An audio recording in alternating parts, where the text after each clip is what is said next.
It's Calex's fourth birthday staycation at Solea. Napili nga namin ang Solea.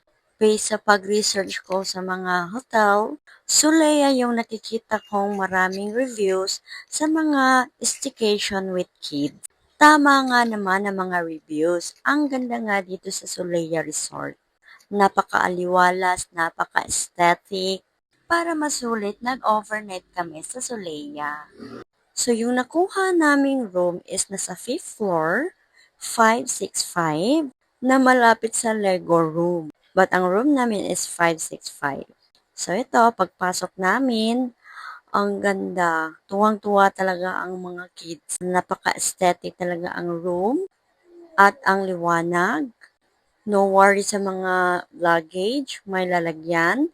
Dalawang bed pala yung room namin at may mini terrace kung saan pwede kang mag-muni-muni dyan. Yan ang room, ang laki din. Good for four talaga itong room. May wifi, may TV, at gusto mo magmuni-muni, may terrace. Tulad ngayon, nag-check kami ni baby girl, at ang ganda ng tanawin. And then, nag-decide na kaming pumunta ng pool para makaligo naman ang mga bata. Tuwang-tuwa talaga si birthday boy at ang ate na din.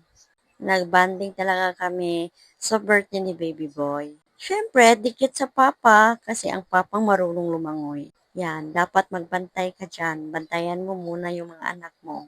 Sa daming pwedeng activities dito, di enough ang one day. Paano ba naman? Pang kids talaga yung mga pool nila dito. While nakikita ko ang mga anak ko nagsasaya ng ganito, like birthday nila, nahihil talaga yung inner child ko.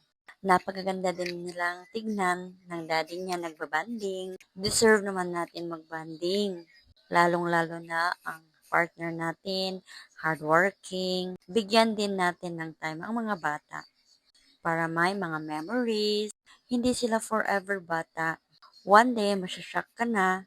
Ang laki na pala nila, kaya na pala nila, at may kanya-kanya silang kinabibisihan.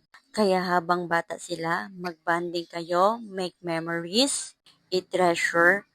One day, trust me, makasabi ka talaga sa sarili mo. Tama talaga na binigyan mo time ang family mo. Kaya enjoy and make memories with your family.